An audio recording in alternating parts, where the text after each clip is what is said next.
CageMinds.com. We're here with Josh Pitbull Torres. Battle at sunset. It's made official. Got about 3 weeks left. Quick camp. How you feeling, Josh? You know what? I feel really good. I've been in the gym since my last fight, which was a couple months ago, so we feel great, even though, this is all happening kind of fast.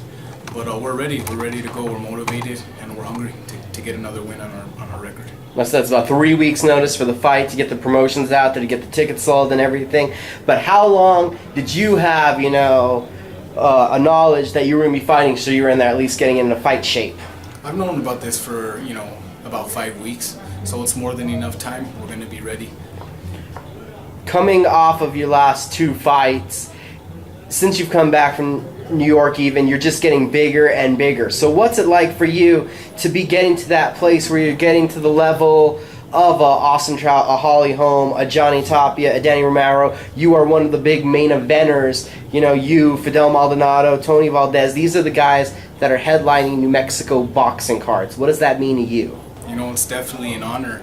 It's almost surreal that, I'm a kid that got a late start in boxing, and here I am right now that, I'm headlining a lot of these cards, and it's just, it feels great, it's motivating, and it makes me train that much harder, when I'm getting ready for these fights. So, from your first days of boxing, when you first started getting into the gym, how does that compare to, could you believe where you're at now, that you've taken this journey, this path? Yeah, I never imagined being here. There were times where I wanted to quit, where it got really, really hard, where there was a lot of politics involved, and it gets real discouraging. But to a lot of boxers out there listening, you just got to stick with it. You got to keep training hard, stay focused, and everything will work itself out as long as you, work hard at it. When stuff falls through, when stuff doesn't work out, how are you able to go home, rebound, refocus, recenter, and move on through it all? Definitely my family, is what motivates me. When I leave the gym, whether it was a good, bad, or a great day, I go home and my family's always there. That's always consistent. The love is always there. So, it's definitely been what has helped me get through, some of these tough training camps.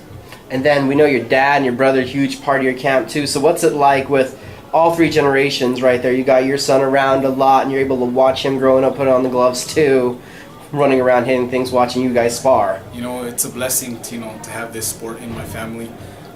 It's a tough one, but I feel that when you're bonded with blood, and it makes you that much stronger of a team. So I'm pretty excited and pretty motivated about the future.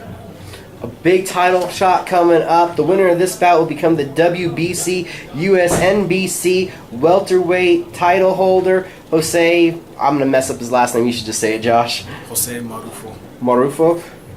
You guys are fighting. What do you know about your opponent coming into this fight? I don't know a whole lot. I know that he's quick on his feet. I know he's fast. He throws a lot of punches. And I know that he's hungry.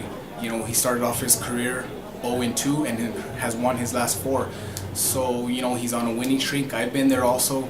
I've been the underdog. I've had to go to, rough territory to fight for a belt and, be in someone's backyard. So I know what he feels. So I'm preparing myself. I'm preparing myself for, a hungry fighter coming at me August 30th. We're ready. This is going to be his 8th pro fight. This is going to be like your 17th, I believe. So how do you feel that you can take your general ring knowledge of the pros and use that experience in your advantage? I'm hoping that the experience, will pay off and make a difference in the fight, but we won't know until we're there. It's like they say, everybody has a game plan until they're in that ring and you start throwing blows. So, we're just going to go. We're going to see what he brings to the table, and we're going to be prepared for anything that he comes with. We're 1 fight removed from the Dustin Ortiz loss, and you're getting another title shot. How does that feel, and what do you think of the honor of getting that attempt? Oh, I'm very blessed. I'm very thankful to Chavez Promotions for giving me this opportunity. It doesn't happen very often, and being that close to that green belt, even though it was a youth title and this one is, an intercontinental belt, even though, they are only those, it's still motivating. It still gets you, 1 step closer to those bigger belts. It gets you higher in the ranks. So I'm very excited, very thankful that I get an opportunity like this. August 30th, we're breaking into the McCarran Event Center at 5 Points and Bridge. Pitbull Torres in the main event. Who do you need to thank, Josh? know, I want to thank you for coming out and giving me this interview. I want to thank my team, my family, my friends, all my sponsors. Big shout out to Golden Boys and Girls for always helping out. Jake's 4th Street Barbershop, King James Progressive Designs. You know, anybody that I forget, I apologize, but I love all you guys. Thank you very much. Make sure you add me on Facebook, follow me on Instagram at Pitbull. Thank you for the time.